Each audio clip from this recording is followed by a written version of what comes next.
Halo semuanya, kembali lagi di Money Discussion with Rifan Kurniawan. Dan di episode kali ini kita kedatangan tamu yang sangat spesial, yaitu Bapak Juliardi Sunendar. Beliau adalah seorang investor pasar modal yang sudah berkecimpung lebih dari 30 tahun di pasar modal, dan juga beliau sebagai founder dari JS Portfolio. Halo, selamat siang Pak Siang, Juliardi. Rifan. Apa kabar Pak? Baik aja. Oke, nah jadi teman-teman di episode kali ini kita akan belajar ya, kita akan sharing juga bersama dengan Pak Juliardi ya mengenai perjalanan beliau di pasar modal selama lebih dari 30 tahun. Nah, Pak Juliardi, pertama nih Pak, kan kalau misalkan kebanyakan orang mengenal Bapak sebagai seorang investor nih Pak, tapi boleh nggak diceritain terlebih dahulu latar belakang Bapak sebelum di pasar modal Pak, ada latar belakang pendidikan segala macam. Nah mungkin boleh diceritakan sedikit Pak. Bisa saja saya coba sharing latar belakang saya. Jadi ya seperti biasa lah, kalau udah SMA kan kita masuk universitas. Ya. Sebetulnya pertama kali waktu itu saya masuk ke ITB dulu, jurusan matematik. Karena pada saat zaman saya masih muda itu kalau kita mau masuk universitas, kita mesti ikutnya satu-satu. Ikut UI, ikut ITB, atau ikut satu lagi, kalau nggak salah sekolah tinggi akuntansi. Nah, tetapi karena pada saat itu pengumumannya satu-satu, yang duluan, ITB duluan tuh. Nah, jadi saya masuk ITB dulu. Di Mapram di ITB, tidak lama kemudian diumumin, saya juga diterima di UI. Ya akhirnya saya tinggalin ITB, saya masuk UI. Di UI saya sempat juga menjadi staf pengajar 3-4 tahun. Sambil kerja juga saya ngajar, sambil selesaikan kuliah juga. Pada saat itu saya udah mulai bekerja juga di zaman itu namanya Arthur Young, kantor akuntan Arthur Young, sekarang namanya Ernst & Young. Oke. Jadi setelah di Ernst & Young, saya termasuk orang yang nggak terlalu suka kerja lama-lama di satu tempat. Nah jadi di Ernst & Young saya kerja di kurang lebih 3 tahun. Habis itu saya kerja lagi, tapi saya selalu pilih multinational company. Saya kerja di Total Indonesia, kemudian jadi chief accountant di Johnson & Johnson. Nah setelah itu baru kemudian setelah saya anggap cukup belajar, mulai berusaha deh dengan teman-teman. Tetapi fokus usaha saya memang di bidang keuangan. Ada bank, ada finance company, ada securities company, ada asuransi. Tetapi ya sebagaimana kita ketahui tahun 98 terjadi krisis. Dan usaha-usaha yang waktu itu kita bangun harus saya tinggalkan. Nah, setelah itulah kemudian saya mulai fokus di equity investing. Jadi sebetulnya meskipun waktu tahun sebelum 98 saya juga sudah mulai berinvestasi, tetapi pada saat itu kan masih juga bekerja, masih juga memanage perusahaan-perusahaan, jadi masih terlibat dalam kegiatan operasi. Betul. Tapi sejak 98 mungkin 2000 saya fokus di equity investing. Di equity investingnya. Nah, Ya. berbicara mengenai awal mula nih Pak, perjalanan Pak Jul di pasar modal. Nah, boleh cerita nggak Pak, apa yang mengencourage Pak Jul waktu itu untuk memutuskan untuk mulai ke capital market Pak? Oke.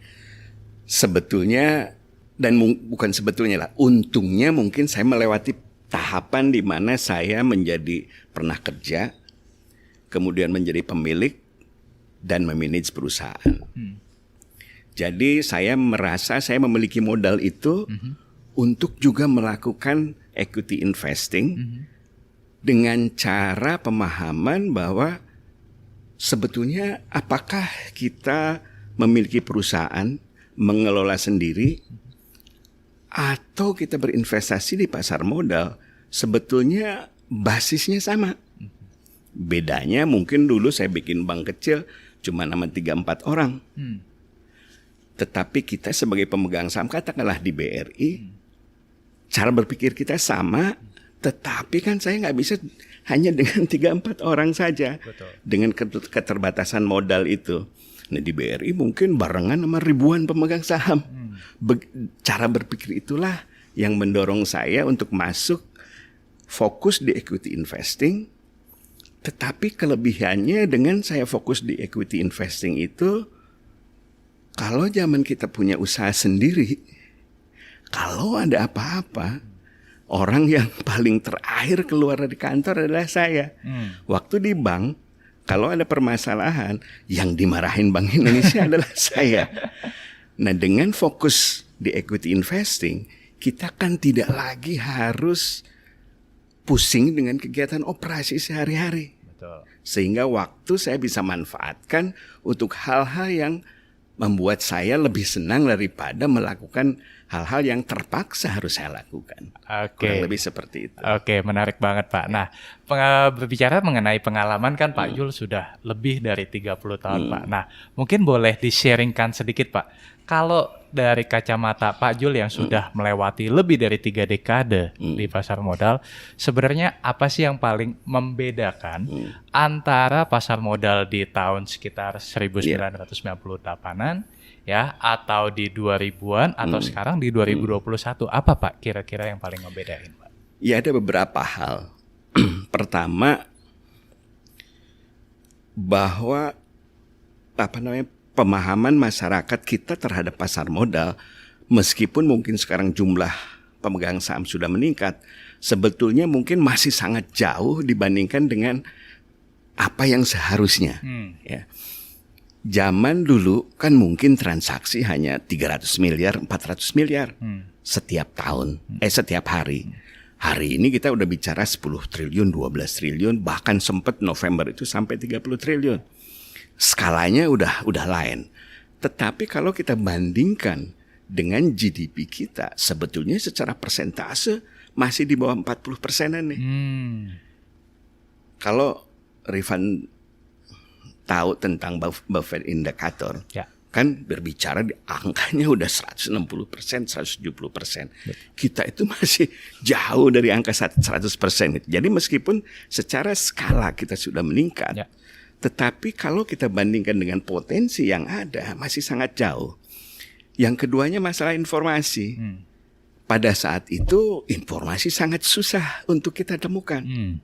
Saya mesti datang ke kantor perusahaannya itu sendiri, atau mungkin saya mendapatkan annual report dari securities company kalau saya mau mendapatkan informasi.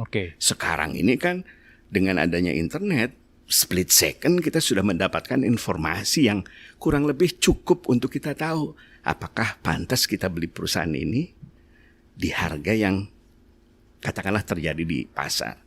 Nah, jadi ketersediaan informasi saat ini sudah jauh lebih mudah bahkan untuk individual investor. Jadi kalau pada saat itu mungkin hanya securities company atau fund manager saja yang punya akses terhadap informasi yang lengkap. Sekarang individual investor memiliki kesempatan yang sama. Sehingga cara bertarung dengan mereka pun tidak boleh kita katakan bahwa ya dia kan informasinya jauh lebih banyak. Kita tetap memiliki kesempatan yang sama untuk mendapatkan informasi, meskipun mungkin cara pemahamannya bisa lain gitu. Nah, di satu sisi dengan keterbatasan informasi pada saat itu, buat mereka yang mau lebih rajin melihat informasi, dengan mudah menemukan terjadinya distorsi di pasar antara harga sama value. Kalau sekarang ini karena informasi begitu cepat, begitu banyak, mungkin peluang itu semakin lama semakin kecil. Tetapi tetap ada. Karena yang saya sampaikan tadi, bahkan kalaupun kita mendapatkan informasi yang sama, di hari yang sama, respon kita bisa sangat berbeda. Jadi tetap meskipun informasi itu dengan mudah kita dapatkan, kita masih memiliki peluang gitu. Nah itu juga yang sebenarnya pengen saya tanyakan Pak Jul mengenai arus informasi. Nah tadi Pak Jul juga sudah sampaikan bahwa di tahun 2021 ini arus informasi begitu cepatnya. Nah menurut Pak Jul sendiri, apakah dengan derasnya arus informasi ini masih memberikan peluang bagi individual investor untuk mencari saham-saham yang salah harga? Yang tadi saya sampaikan gitu. Jadi dengan begitu cepatnya informasi dan begitu banyaknya informasi, kan sebetulnya juga tergantung kepada kita. apakah informasi yang terbentuk itu betul-betul merupakan informasi yang bermanfaat dalam pengambilan keputusan kita, atau itu hanya sekedar noise saja. Itu kita kembalikan kepada cara pandang atau target investasi kita. Investasi itu apa sih?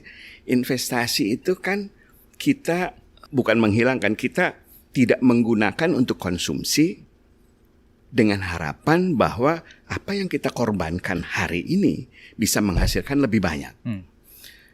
Nah, buat mereka yang menggunakan metode investasi itu, berarti kan pertanyaannya adalah, kalau saya korbankan 100 tidak saya gunakan, saya tanamkan katakanlah membeli saham A, apa harapan dengan saya tanamkan 100 rupiah di A itu? Buat saya yang tadi saya katakan kan, apakah saya bikin perusahaan atau membeli di bursa? Pertanyaannya kan sama. Seberapa besar uang yang 100 ini bisa generate income di masa yang akan datang? Atas dasar itu saya memahami bahwa perlu waktu nih untuk 100 rupiah bisa menjadi 120 atau 150. Karena itulah yang mungkin dilakukan oleh perusahaan. Kalau perusahaan hari ini earning per share-nya 10 perak, kalau 10 tahun kemudian menjadi 50 perak, nggak mungkin harganya tetap sama dengan harga hari ini. Nah, atas dasar itulah, kalau atas dasar informasi yang setiap hari terjadi itu, pengambilan keputusan kita sama, maka kita bisa pilih mana informasi yang perlu kita dengarkan, mana yang kita perlu abaikan. Tetapi buat mereka yang terdorong untuk membeli hari ini dengan harapan bahwa dia bisa jual besok atau jual minggu depan, tentu saja informasi yang terbentuk itu menjadi sangat relevan untuk mereka perhatikan. Karena kan di bursa yang sering saya sampaikan itu simple, hukum demand dan supply yang menjadi pelajaran basis pelajaran ekonomi kita di SMA. Kalau demand naik, harga pasti naik. Hari ini si Elon Musk bilang Bitcoin boleh digunakan untuk beli Tesla. Demand naik, Bitcoin pasti harganya naik. Begitu kemarin dia bilang nggak boleh lagi nih rame-rame jual. Ya kalau rame-rame jual ya turun. That's the basic. Nah, informasi itu mungkin relevan untuk mereka yang memang cara pandangnya seperti itu. Membeli hari ini dengan harapan bisa menjual di harga lebih tinggi. Buat saya, kalau saya bisa tahu itu, saya juga pasti ngerjain itu. Ngapain saya nunggu lama-lama? Tetapi pengalaman saya mengajarkan, saya nggak punya kemampuan untuk tahu kalau saya beli saham hari ini di harga 100 perak, bagaimana saya tahu bahwa harganya bakal naik besok atau minggu depan? Nggak tahu. Kalau saya tahu, pasti saya lakukan itu. Karena saya nggak tahu, maka saya melakukan apa yang saya tahu. Kalau saya beli perusahaan dengan harga yang lebih rendah dari value dari perusahaan itu, saya hakul yakin bahwa harganya pasti akan naik. Kapan naiknya ya saya nggak tahu. Gitu. Oke, menarik. Jadi tetap kalau menurut Pak Jul adalah di saat meskipun arus informasi sedemikian derasnya saat ini, seorang individual investor tetap memiliki peluang ya untuk mendapatkan saham yang salah harga tadi ya Pak ya. Justru yang saya sering tekankan itu, kan saya pernah juga memberikan contoh di buku, itu yang namanya lawan kita. Kalau kita tanding di dalam trading harian, adalah fund manager seperti JP Morgan. JP Morgan itu dalam 300 hari, kalau nggak salah tahun 2017 itu kalahnya itu cuma 5 hari. Bahkan ada beberapa hari yang zero itu kalahnya. Tradingnya menang terus. Itulah lawan-lawan mereka gitu. Itulah lawan mereka yang fokus perhatiannya di dalam trading. Mereka kan punya infrastruktur yang canggih, informasi yang lengkap. Saya nggak berani tanding dengan mereka. Tetapi kekuatan kita sebagai individual investor adalah kita tidak harus terus sibuk seperti mereka. Setuju. Kita baru mengayunkan pukulan itu kalau kita lihat bahwa ini ada sweet spot yang bisa kita dapatkan dengan melakukan pukulan itu. Tidak usah setiap hari jual beli. Kesempatan itulah yang tadi saya katakan bahwa itulah kekuatan kita sebagai individual investor. Kalau fund manager tiap bulan dilihatin itu. Ini baik apa buruk? Yes. Si Kathy itu tiap bulan tuh ARK itu ngomong. Karena pasti concern sekali mereka yang menanamkan dananya di tempatnya dia. Yeah. Karena itu sangat masuk akal kalau perhatian fund manager itu memang sangat pendek. Bayangkan kalau turun. Kalau ada satu perusahaan meskipun bagus nilainya dan dia masuk di situ, tetapi harganya turun, customernya pasti lari. Yeah. Jadi sangat rasional kalau fund manager itu fokusnya short term. Yeah. Karena kalau misalnya nggak begitu, bukan cuman fundnya yang turun, bisa-bisa dianya juga dipecat. Kalau kita kan siapa yang nanya tiap bulan? Yes. Iya kan? Yes. Karena itu kita nggak usah dipusingkan dengan itu. Yeah. Jadi masalah laporan berkala yang nggak ada di beban kita. Yang keduanya, kita kan juga sama, nggak ditanyain. Mau dalam tanda kutip rugi itu kan selisih harga. Iya. Selama kita nggak jual, kan nggak loss, ya kan?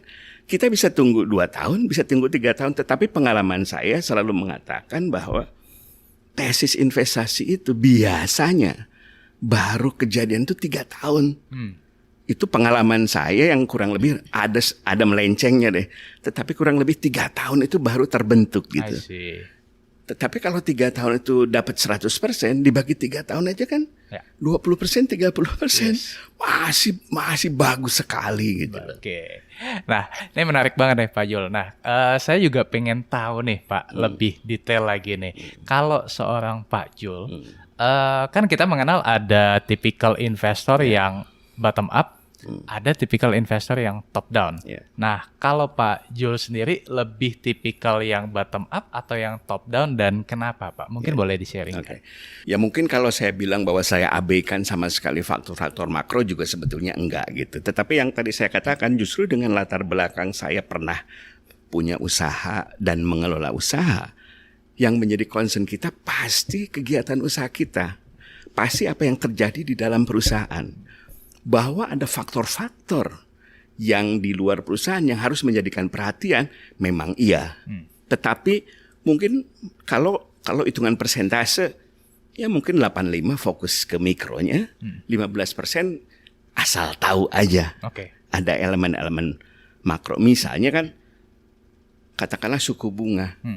Kalau kita bilang bahwa sama sekali nggak ada relevannya juga nggak mungkin gitu, karena itu sangat membentuk pembentukan harga obligasi dan terjadinya kepanikan di pasar uang, di pasar obligasi pasti pengaruh terhadap pasar modal gitu.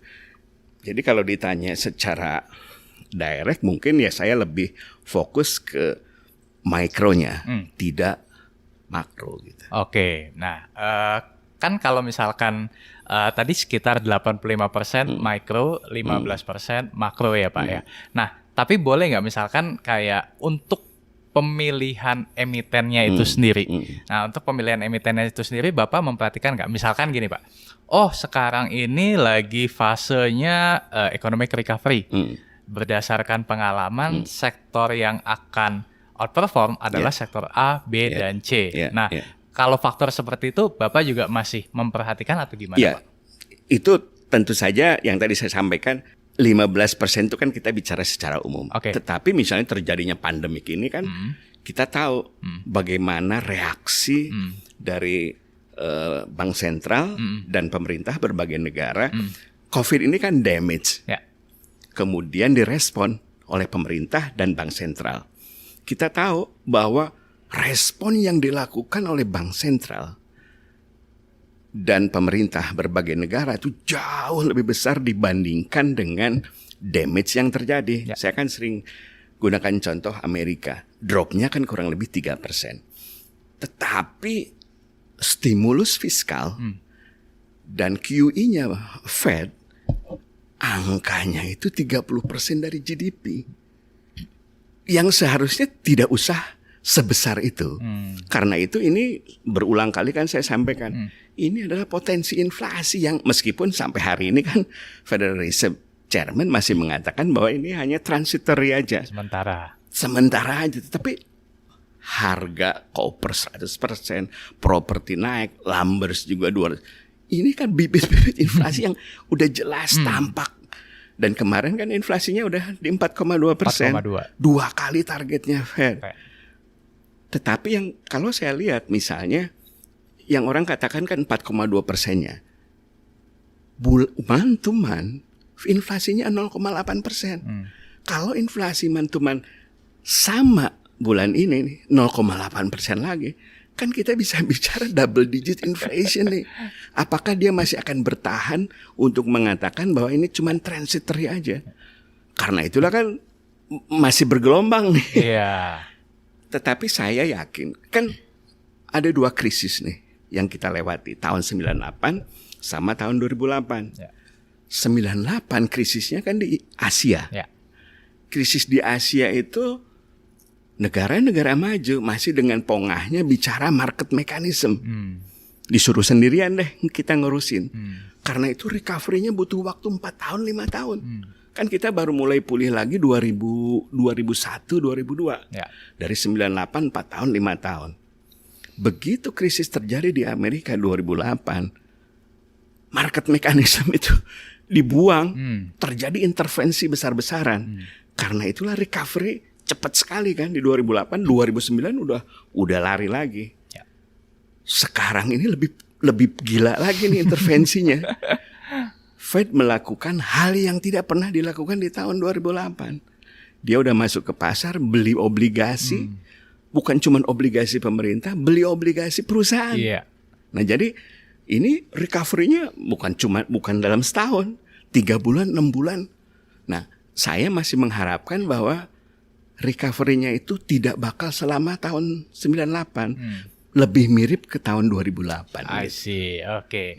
Nah, Pak, kan tadi juga Bapak mengatakan bahwa kalau dari perspektif mikronya itu kan lebih mendominasi. Nah, kalau mikro itu kan kita bisa bagi lagi tuh Pak. Ada faktor kuantitatif, seperti misalkan pencetakan laba rugi, balance sheet dan lain sebagainya, dan juga faktor kualitatif seperti misalkan GCG, kemudian manajemen dan lain sebagainya. Nah, kalau menurut Pak Jul sendiri, mana yang lebih penting?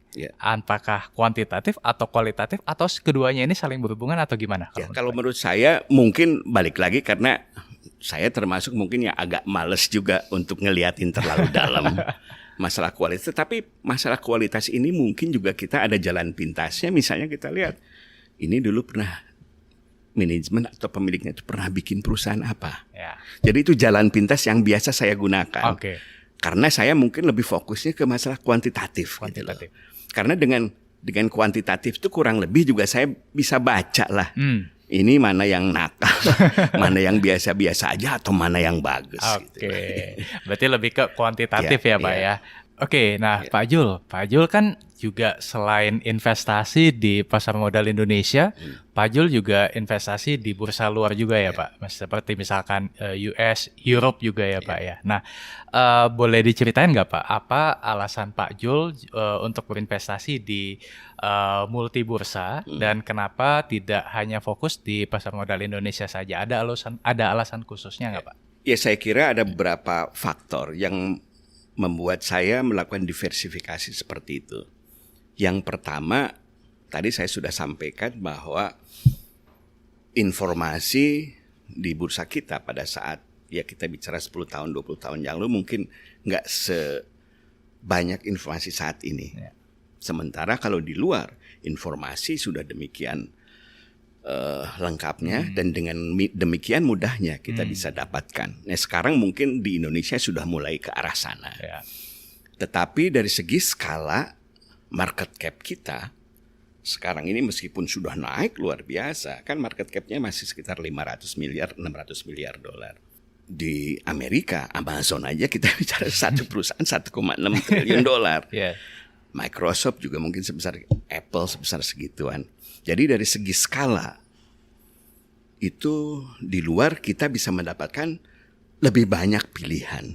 Kan Warren Buffett pernah mengatakan kalau kita itu harus rajin untuk membalikan batu, untuk menemukan hidden gem.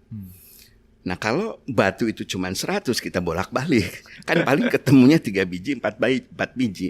Tetapi kalau batunya 2000, lebih banyak lagi peluang kita mendapatkan itu.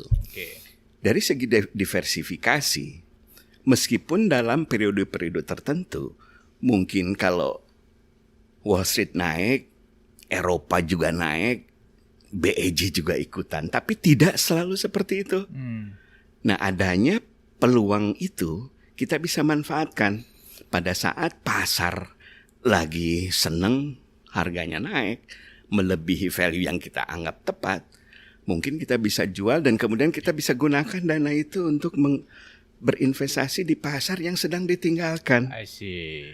Tetapi lebih dari itu, faktor yang paling krusial adalah apa yang terjadi sampai tahun 98 itu.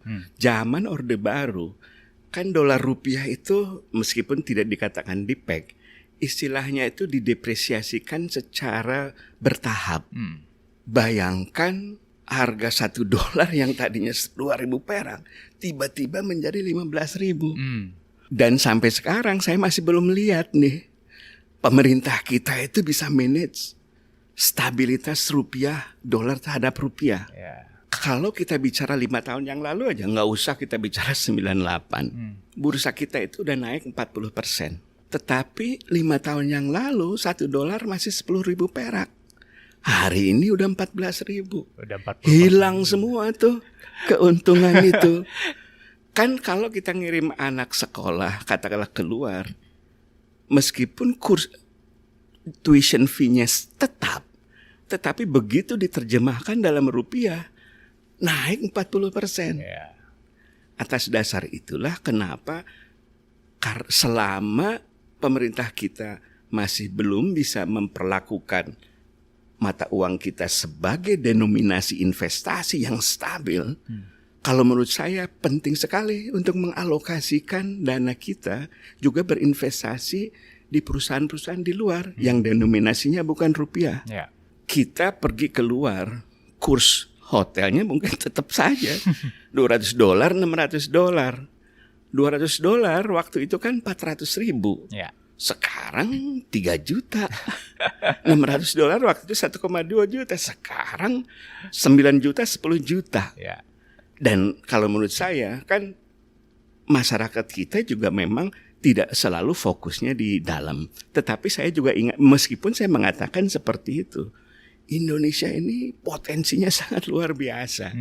Makanya saya selalu bilang kan anak-anak muda ini kesempatan emas. Sama seperti peluang yang ditawarkan ke Buffett waktu dia masih umur 20, tahun 50, waktu dia mulai masuk di bursa. Amerika kan baru keluar dari Great Depression tuh tahun 30. Dia kan lahir tahun 30 tuh. Begitu dia umur 20 selesai sekolah, Amerika mulai naik. Kita kan 98 ancur-ancuran tuh 20 tahun yang lalu. Nah sekarang ini kita lagi tahap kenaikan terjadi. GDP kita waktu itu kan cuma 115 miliar dolar. Sekarang udah 1 triliun dolar. Tetapi market cap kita meningkatnya jauh lebih besar daripada peningkatan GDP. Jadi kalau mereka yang nggak masuk ke pasar modal, meskipun menikmati kenaikan GDP, ketinggalan dengan kenaikan yang lebih besar yang ditawarkan oleh pasar modal. Oke, dan kalau kita bicara soal potensi, jelas mungkin masih jauh lebih besar lagi, Exactly. Pak ya. Oke. Nah, pertanyaan selanjutnya, Pak, kan dengan Bapak berinvestasi di beberapa bursa, Pak. Bagaimana cara Bapak melakukan monitoring atau screening terhadap multi bursa tadi, Pak? Dalam artian misalkan apakah Bapak misalkan mengalokasikan lebih banyak waktu untuk di luar atau gimana, Pak, cara Bapak melakukan screeningnya? Kalau kita bicara secara umum dulu, kan tadi saya sudah sampaikan bahwa karena saya pernah ngalamin punya bisnis, bikin bisnis itu kan gak bisa kita liatin tiap minggu, apalagi tiap hari atau tiap jam gitu loh. Attitude itu yang terjadi di bursa. Nah dengan cara berpikir yang tadi saya sampaikan bahwa yang namanya usaha itu tumbuhnya mungkin baru bisa kita lihatin tiap setahun atau 2 tahun. Kan juga kita tidak harus melihat itu terjadi setiap hari. Yeah. Makanya itu yang tadi saya sampaikan, meskipun berbagai informasi muncul, kita bisa pilah-pilah nih. Ini informasi noise aja atau memang relevan dengan perusahaan yang kita miliki. Nah, karena itu yang paling simpel mungkin saya bisa katakan bahwa at least setiap kuartal lah saya liatin laporan keuangannya. Ya mungkin zaman dulu begitu banyak tuh daftar perusahaan di berbagai negara yang saya lihat. Tetapi lama kelamaan saya juga sering tunjukkan bahwa pada akhirnya perusahaan-perusahaan unggul itu kenaikan harga sahamnya selalu lebih tinggi daripada indeks. Ya. Nah, sehingga mungkin 65-70% alokasikan di perusahaan-perusahaan yang seperti itu. Oke. Sisanya ya supaya ada adrenalin aja gitu. Kadang-kadang ada asset play, ada katakanlah yang tadi kita bicara masalah rotasi. Adanya potensi inflasi, kemudian kita bisa lihatin inflation asset. Karena kan selalu saya sampaikan bahwa untuk cyclical company, meskipun tidak memenuhi persyaratan, gross marginnya bagus, tumbuhnya konsisten, adanya distorsi itu juga menawarkan peluang yang justru tidak bisa kita temukan di perusahaan-perusahaan yang besar. Sering banyak orang mengatakan contoh Indika segala macam. Itu adalah yang tadi saya sampaikan, tambahan alfa yang kita bisa alokasikan dari dana yang tidak kita sisihkan di perusahaan-perusahaan yang baik ini, yang pasti tumbuhnya lebih besar daripada indeks gitu. Nah, kalau soal screening, kalau di perusahaan-perusahaan Amerika saya biasa menggunakan Morningstar. Tetapi kalau untuk perusahaan-perusahaan di Eropa saya lebih senang ngelihat screeningnya Financial Times karena lebih mencakup secara keseluruhan. Tapi balik lagi itu kan secondary data. Saya selalu anjurkan gunakanlah primary data karena dengan gampang kita bisa mendapatkan informasi dari perusahaan yang bersangkutan gitu. Oke. Nah, kalau di luar aset saham sendiri, Pak, kalau Pak Jul apakah juga menanamkan modal di aset selain saham, Pak? Misalkan seperti obligasi atau emas atau reksadana atau yang lain-lainnya, Pak? Secara umum saya selalu katakan bahwa meskipun equity ini udah berulang kali bisa menunjukkan menghasilkan return yang baik, tetapi kan kita lihat drawdown-nya itu tinggi sekali. Karena itu rule of thumb 70-30, 60-40 itu harus selalu dijaga. Saya nggak bisa menyamakan apakah 70 equity, 30% obligasi atau fixed income. Tetapi kurang lebih range-nya itu 70-30, 60-40. Okay. Nah, di dalam komponen 30 atau 40 ini kan ada juga komponen dividen dari high yield company, apalagi sekarang nih di Indonesia. Makanya saya bilang nih, buat orang yang bilang bahwa bulan Mei ini waktunya jual dan kemudian go away, justru ini kesempatan karena penurunan harga di BEI ini membuat semakin banyak yang dividen yieldnya udah di atas deposito. Saya mengatakan bahwa bulan Mei itu adalah bulan yang terbaik untuk melakukan pembelian saham, bukannya untuk menjual. Setuju, Pak. Dan contoh juga kemarin saya sudah posting Mei 2020 44% portfolio di JS portfolio itu dibeli di bulan Mei. 56%-nya disebar di 11 bulan sisanya gitu. Justru ini waktunya belanja berarti ya, Pak. Oke. Pak Jul, saya juga mau nanya nih, Pak. Selama kurang lebih dari 3 dekade di pasar modal, kan tentu Pak Jul banyak sekali pengalaman-pengalaman baik itu merupakan success story ataupun learning point, Pak.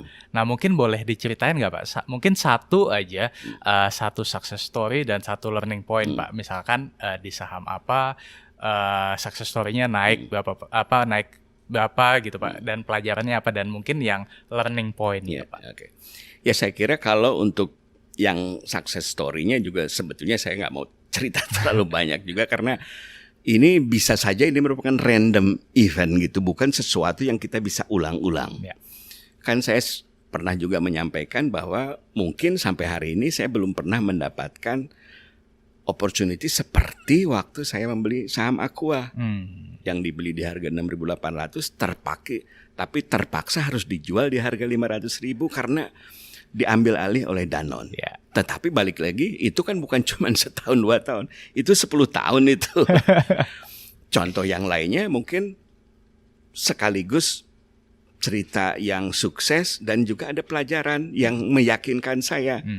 Teorinya si Peter Lynch tentang cocktail party itu. Saya kan sudah sampaikan juga di buku saya tentang bagaimana kebetulan saya menemukan Indica itu. Ya. Sebetulnya niat saya bukan beli saham Indikanya, tetapi reaksi Indica pada saat itu, direksi Indica pada saat itu membuat saya bertanya, what is wrong with Indica saat itu? Ternyata kan dia punya cash yang jauh lebih besar daripada market cap-nya. Itulah salah satu indikasi bahwa untuk cyclical company, kalau orang udah sebel banget, udah hampir muntah, itulah tanda bahwa memang akan terjadi kenaikan besar. Ya. Kalau di Indonesia, contoh yang membuat saya kesal adalah apa yang juga sudah saya tulis di volume 2 tentang 7-Eleven. 7-Eleven itu kalau menurut saya kan it is a proven concept di Amerika. Kalau nggak salah nih mungkin udah belasan ribu outletnya. Di Jepang juga udah 30.000. Even di Thailand outletnya udah 9.000. Waktu saya masuk itu kan outletnya baru 200. Dan 200 semuanya di Jakarta. 7-Eleven is proven concept.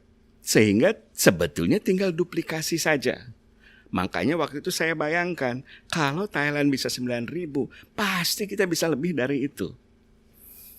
Tetapi mungkin kesalahan saya adalah, saya tidak lagi terlalu nyelidikin lebih dalam, bahwa apa yang dilakukan oleh 7-Eleven di Indonesia berbeda dengan konsep 7-Eleven yang dilakukan di berbagai negara. 7-Eleven di Indonesia 200-200-nya dia pakai uangnya sendiri. Uangnya sendiri dalam pengertian sebagian dari modal, sebagian dari pinjaman. Padahal bisnis model 7-Eleven yang sukses di berbagai negara seperti yang dilakukan Saron Pokpan di Thailand adalah dia bikin store model, habis itu kemudian dia franchise-kan. Dia dapat sumber pendapatannya macam-macam, revenue streamnya. Pertama dari semua barang-barang yang ada di 7-Eleven harus dari pusatnya, which is dimiliki dia. Kalau orang mau bikin 7-Eleven, punya uang 10 perak, perlunya 50 perak, yang 40 perak saya finance itu revenue stream lagi. Ada royalty fee, ada franchise fee. Retail itu kan marginnya rendah. Kalau retail marginnya 5%, dibiayai oleh bank semua, yang bunganya 12%, ya mati.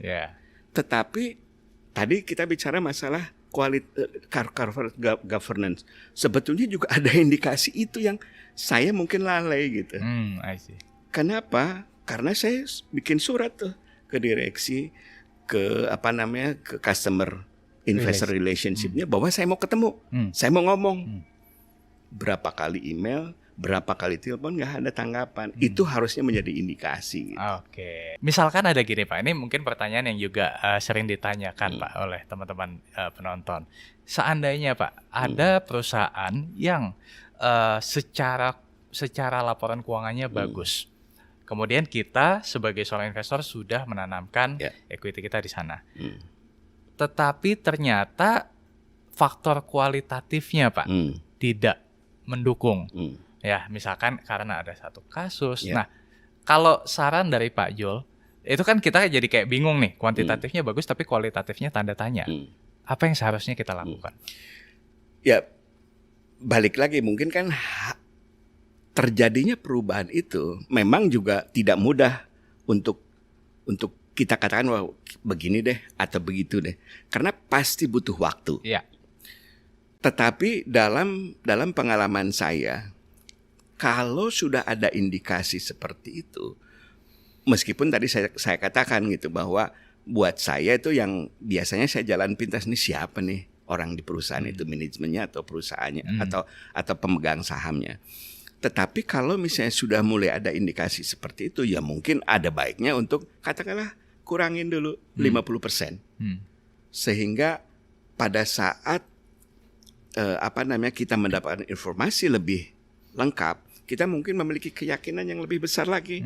Apakah memang kita harus out atau kita kembali lagi ke perusahaan itu. Oke. Pak Jul, mungkin bicara soal, kalau kita bicara soal investor kan juga berkaitan biasanya dengan lifestyle ya. Nah, kalau Pak Jul sendiri boleh tahu nggak Pak, habit atau lifestyle yang Pak Jul terapkan itu seperti apa Pak? Apakah maksudnya tetap sederhana atau gimana Pak? Saya mungkin nggak usah ngasih contoh. Ya kalau kita lihat kayak Warren Buffett itu, dia masih makan burger gitu. Tapi mungkin itu dia udah kan, pertanyaannya sampai level tertentu itu kan pertanyaannya adalah apakah ada added value yang kita bisa peroleh dari apa yang kita belanjakan itu. Saya juga bisa mengatakan ada satu konglomerat yang saya kenal itu pas saya ketemu sama dia datang naik itu loh, apa namanya, Toyota itu yang itu Toyota apa? Bukan Avanza, satu lagi apa? Innova. Jadi balik lagi itu tentunya tergantung ini kita masing-masing. Yang punya siapa namanya? Apa yang perusahaan Sweden itu, IKEA. Dia ambil IKEA itu. Yeah. Dia kemana-mana naik kereta api. Yes. Kalau naik pesawat juga dia beli ekonomi kelas. Nggak mungkin dia nggak bisa beli itu. Gitu. Jadi itu, tapi balik lagi itu kan tergantung selera masing-masing. Masing-masing ya Pak ya. Oke. Pak, kalau kita bicara buku nih Pak. Nah, kalau Pak Jul sendiri ya, ada nggak sih buku-buku tertentu yang mungkin Pak Jul rekomendasikan untuk dibaca oleh para investor Pak? Saya kira saya juga udah sering menyampaikan bahwa mungkin untuk bisa masuk ke suasana pasar modal kita itu sebaiknya bacalah bukunya Peter Lynch. Warren Buffett memang nggak bikin buku sendiri, tapi banyak orang yang membuat buku tentang cara berpikir dia. Terus si Joel Greenblatt yang Magic Formula Investing itu. Kemudian yang kemarin saya sering singgung juga si Joel Tillinghast, fund manajernya Fidelity, sampai sekarang dia masih fund manager, dan itu mungkin cocok buat perusahaan, buat investor kita karena dia fokusnya itu di small cap. Dan selain itu mungkin juga akan sangat bermanfaat untuk setiap tahun kan si Buffett bikin letter to shareholders yang merupakan bagian dari Berkshire Hathaway Report. Itu kalau di kita kan annual reportnya banyak kan foto direksi, foto manajemennya dengan berbagai macam gaya deh, dan banyak tulisan CSR lah macam-macam gitu. Bisa 1000 halaman. Buffett itu satu foto pun nggak ada gitu loh. Itu isinya itu beneran ilmu gitu loh. Baik tentang apa yang dulu dia lakukan maupun tentang apa yang sekarang dia hadapi gitu. Oke. Nah, ini mungkin pertanyaan terakhir Pak Jo. Kan kita tahu bahwa tahun 2020 kemarin berdasarkan data kenaikan investor itu kurang lebih sekitar 40% Pak. Jadi kenaikannya memang cukup signifikan. Nah, ada nggak investment advice yang mungkin Pak Jul bisa berikan ke teman-teman investor yang mungkin masih pemula Pak, mengenai ya apa persiapan untuk menghadapi pasar modal ini Pak?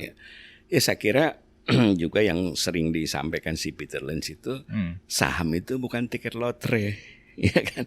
Tetapi kan kalau kita yang ngomong mungkin didengar, mungkin enggak. Jadi kalau menurut saya ya kerjakan apa yang mungkin mereka pahami dulu. Dan kalau sudah kebentur terjadi, itu pasti mereka bisa lebih pahami bahwa di balik lembaran saham itu memang ada kinerja perusahaan. Nah cuman bandingannya kan sama seperti yang juga sering saya sampaikan. Rifan bikin perusahaan ini mungkin 1-2 orang udah jadi. Tetapi kalau begitu perusahaan ini Rifan go public kan, Kan cara berpikir orang yang berada di luar ruangan ini bisa berbeda. Di sini Rifan nggak pernah nanya minggu depan kalau gua jual harganya berapa, lu mau beli berapa nih saham gua. Tetapi begitu di Go Public, kan cara berpikir menjadi berbeda. Yeah. Saya tidak mengatakan itu sayangnya, karena gimana pun kan terjadinya pergerakan harga di bursa yang digerakkan oleh pemain-pemain di bursa ini menjadi referensi untuk kita. Tetapi juga harus diingat bahwa ini industri yang besar, sehingga menarik perhatian banyak orang dan apapun yang bisa dilakukan dimanfaatkan. Tadi kan kita udah bicara, kalau kita bicara dulu 400 miliar, sekarang 15 triliun setiap hari. Berapa tuh perputaran setiap tahun? Kaliin berapa persen itu? Jadi banyak sekali memang cara-cara yang dilakukan untuk membuat terjadinya transaksi ini bisa bergerak dengan cepat. Oke. Ini kita bukan cuma bicara di Indonesia, di dunia juga begitu gitu. Nah, sekarang kan pilihan kita balik lagi kepada kita. Mau pilih cara yang mana? Ya. Buat saya, kalau saya beli hari ini dan kemudian saya mengharapkan harganya besok naik atau minggu depan naik, udah nggak ada bedanya sama gambling. Dan kalau mau gambling kan banyak tempat yang lebih menarik untuk kita lihat daripada ngeliatin screen gitu. Betul. Tetapi saya mengatakan itu kan juga, ya saya pernah ngelewatin proses yang sama. Mungkin makanya yang tadi saya bilang, mungkin advice-nya buat yang baru-baru ini ya kerjakanlah apa yang menurut keyakinan mereka. Tetapi saya yakin pasti mereka ketemu setelah 2 tahun, 3 tahun mana yang cocok buat mereka gitu. Apa yang cocok buat saya kan belum tentu cocok sama mereka gitu. Oke, teman-teman investor, itu tadi diskusi kita ya bersama dengan Pak Juliardi Sunendar. Moga-mogaan banyak insight yang bisa kalian petik. Nah, terakhir nih Pak Jul, kalau misalkan teman-teman investor juga pengen kontak ke Pak Jul, mungkin boleh di-share sosial medianya Pak, buat mereka kontak ke Pak Jul ke mana Pak? Ya bisa lewat Instagram saya, nama saya Juliardi Sunendar, atau ke email idesahamku@gmail.com. idesahamku@gmail.com. Oke, thank you Pak Jul buat waktunya. Yeah. Oke, teman-teman investor, itu tadi pembahasan kita, semoga bermanfaat dan sampai ketemu lagi di episode berikutnya. Sampai jumpa. Thank you Pak Jul. Terima kasih.